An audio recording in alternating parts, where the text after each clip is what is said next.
सुप्रभात बच्चों, आशा है आप लोग स्वस्थ होंगे और खुश होंगे। कक्षा 3 की ऑनलाइन कक्षा में आप सभी का बहुत बहुत स्वागत है। आज हम लोग पत्र लेखन सीखने जा रहे हैं।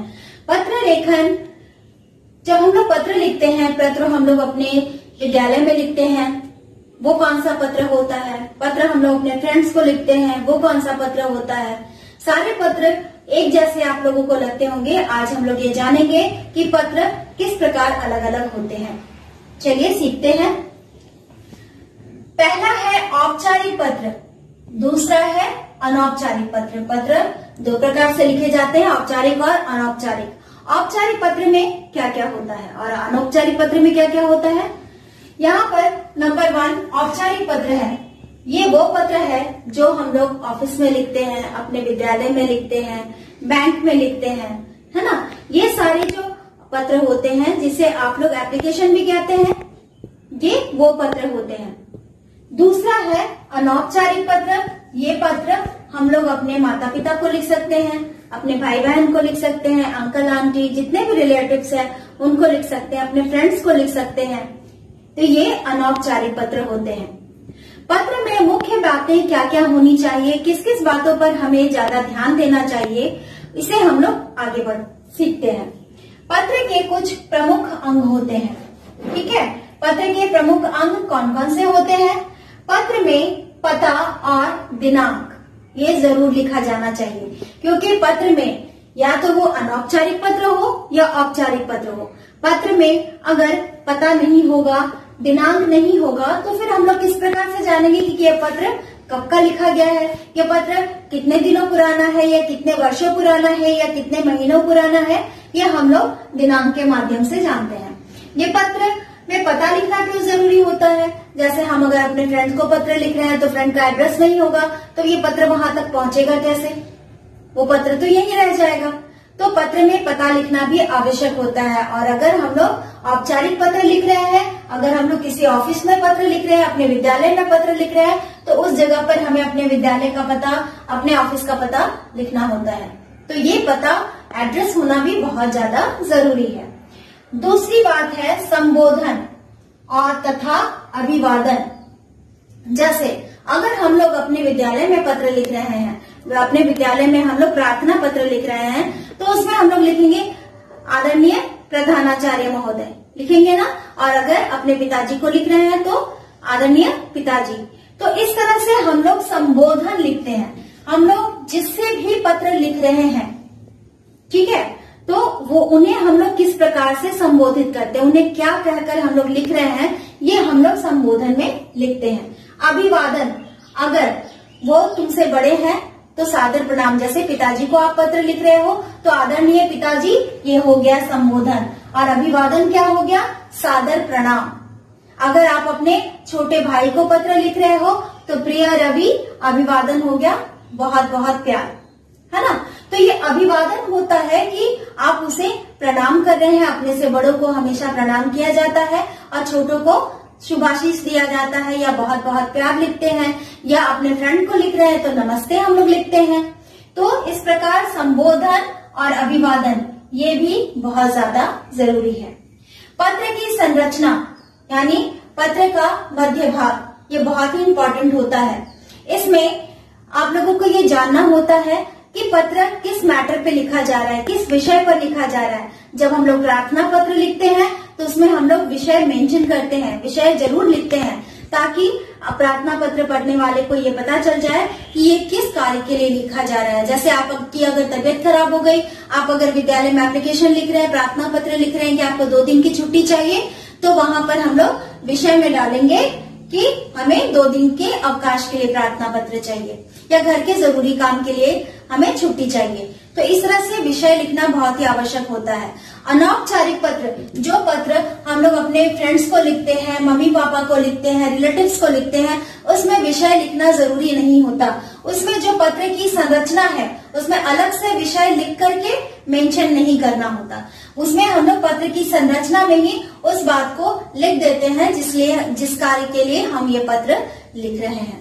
पत्र का अंतिम भाग, पत्र की समाप्ति। पत्र की समाप्ति हम किस प्रकार से करते हैं। अगर आप अपना अपने फ्रेंड्स को पत्र लिख रहे हैं तो अपना नाम लिखेंगे, ठीक है। अगर पत्र की समाप्ति आप कर रहे हैं, अगर आप प्रार्थना पत्र लिख रहे हैं तो उसमें जब अंत करेंगे प्रार्थना पत्र को लास्ट में लिखेंगे तो उसमें आप लोग अपना नाम, कक्षा, क्रमांक, संख्या, दिनांक, ये सब कुछ मेंशन करेंगे। और अगर अनौपचारिक पत्र लिख रहे हैं तो वहां पे आप अपना नाम लिखिएगा। जैसे अगर आप अपने पिताजी को पत्र लिख रहे हैं तो पत्र के समाप्ति में आप लिखेंगे आपका प्रिय पुत्र या आपका प्रिय पुत्री, और उसके बाद फिर वहां पे आप लोग अपना नाम लिखिएगा। तो ये सब पत्र लिखने के कुछ जरूरी बातें हैं जिन्हें आपको बहुत ही ध्यान रखना है। पत्र हमेशा छोटे वाक्यों में लिखें ताकि गलतियां कम हो। अब आज हम लोग सीखेंगे अपने मित्र को निमंत्रण पत्र, ठीक है। मित्र को निमंत्रण पत्र अगर हम लोग लिख रहे हैं तो निमंत्रण पत्र लिखने में किन किन बातों का बहुत ज्यादा ध्यान देना आवश्यक है, ये सब बातें हम लोग आगे सीखेंगे। बच्चों, आज हम लोग निमंत्रण पत्र लिखना सीखेंगे। आप लोगों को मैंने बताया अभी थोड़ी देर पहले औपचारिक पत्र और अनौपचारिक पत्र, तो इन दोनों की सहायता से आप मुझे ये बताइए कि ये जो मैं निमंत्रण पत्र लिखने जा रही हूँ, अपने मित्र या सखी को निमंत्रण पत्र लिखिए। क्यों लिखना है ये निमंत्रण पत्र? अपने जन्मदिन पर बुलाने के लिए। तो ये जो जन्मदिन पर आप अपने फ्रेंड्स को इनवाइट कर रहे हैं, अपने मित्र या सखी को आप अपने जन्मदिन पर बुला रहे हैं, ये औपचारिक पत्र के अंतर्गत आता है या अनौपचारिक पत्र के अंतर्गत आता है? सोचिए, क्या यह औपचारिक पत्र के अंतर्गत आता है? नहीं, क्योंकि औपचारिक पत्र हम लोग अपने विद्यालय में, अपने कार्यालय में, है ना, बैंकों में लिखते हैं। इसे एप्लीकेशन भी कहते हैं, जिसे प्रार्थना पत्र कहते हैं।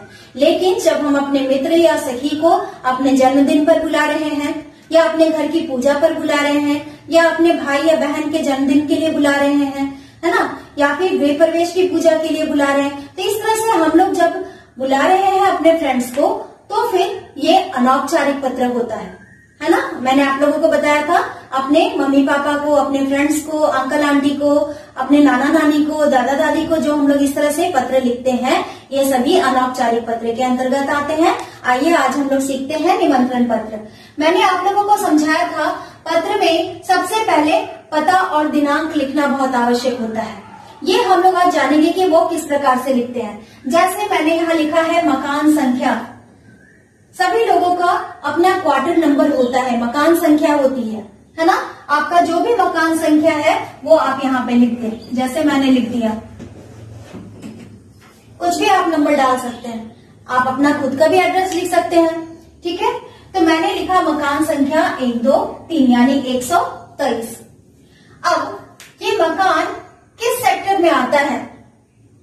ठीक है, ये मकान संख्या जो है वो किस सेक्टर में आती है? बोकारो स्टील सिटी तो बहुत बड़ा है। कैसे डाकिये को पता चलेगा कि ये मकान संख्या 123 जो है ये पूरे बोकारो में कहाँ पर है? इसके लिए हम लोग उसका सेक्टर डालेंगे। तो मैंने यहाँ लिखा सेक्टर 4F। जो बच्चे चिराचास में हैं वो लोग चिराचास लिख सकते हैं, सिमंडी लिख सकते हैं, बाड़ी कोऑपरेटिव लिख सकते हैं, कोऑपरेटिव लिख सकते हैं, सेक्टर 2 लिख सकते हैं, सेक्टर 3 लिख सकते हैं, सेक्टर 8 लिख सकते हैं, है ना। तो इस तरह से आप लोग यहाँ पे जो एरिया है आप लोग वो लिख सकते हैं, ठीक है। जो बच्चे चास के हैं वो लोग चास भी लिख सकते हैं। तो इस तरह से इतना हो जाने के बाद मकान संख्या और सेक्टर लिखने के बाद अब हम लोग कैसे जानेंगे कि ये दोनों जगह जो है वो बोकारो में है, चास में है, ये बोकारो में है, धनबाद में है, रांची में है, ये कैसे पता चलेगा? तो ये जगह बोकारो में है ये बताने के लिए आपको लिखना पड़ेगा बोकारो इस्पात नगर। मैंने लिखा है बोकारो इस्पात नगर, हिंदी में बोकारो इस्पात नगर होता है। आप लोग इसको चाहें तो बोकारो स्टील सिटी भी लिख सकते हैं, पर आप लोग पत्र में दोनों नहीं लिख दीजिएगा, आप लोग को दोनों में से कोई एक लिखना है। अगर आप बोकारो इस्पात नगर लिखते हैं तो भी ये सही है, अगर आप बोकारो स्टील सिटी लिखते हैं तो भी ये सही है, ठीक है। तो सबसे पहले हम लोगों ने क्या लिखा? मकान संख्या लिखा हमने, सेक्टर लिखा, ये सेक्टर कहाँ है? बोकारो इस्पात नगर मैंने लिखा। अब उसके बाद ये कैसे पता चलेगा कि पत्र मैंने कब लिखा? जैसे पत्र मैं आज लिख रही हूं तो मैं पत्र का आज का डेट डाल दूंगी,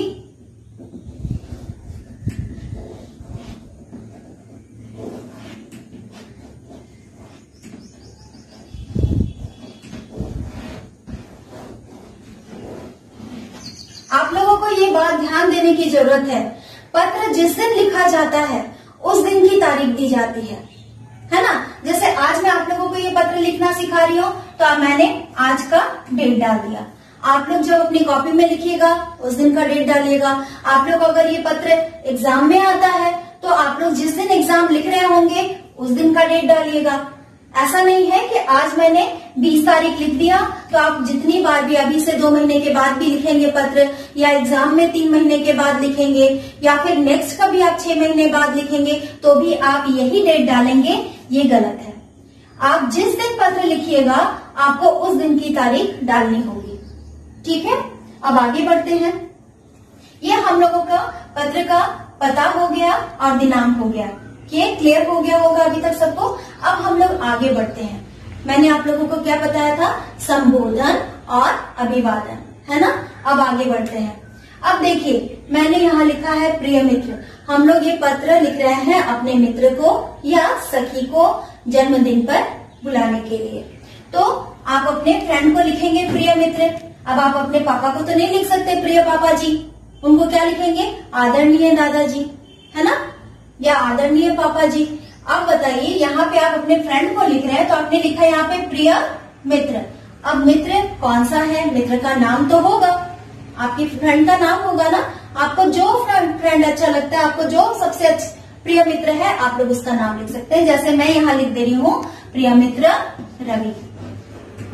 अब देखिए, जितने भी बॉयज हैं, जितने भी लड़के हैं, वो लिखेंगे प्रिय मित्र और अपने फ्रेंड का नाम लिखेंगे। ये जरूरी नहीं है कि मैंने रवि लिखा है तो सारे बच्चों को रवि लिखना है, ये कोई जरूरी नहीं है। मैंने आप लोगों को समझाने के लिए लिखा है। अब गर्ल्स क्या करेंगी? गर्ल्स तो प्रिय मित्र नहीं लिख सकती, तो गर्ल्स लिखेंगी प्रिय सखी, है ना, प्रिय सखी। तो सखी में अपना नाम लिख दीजिए।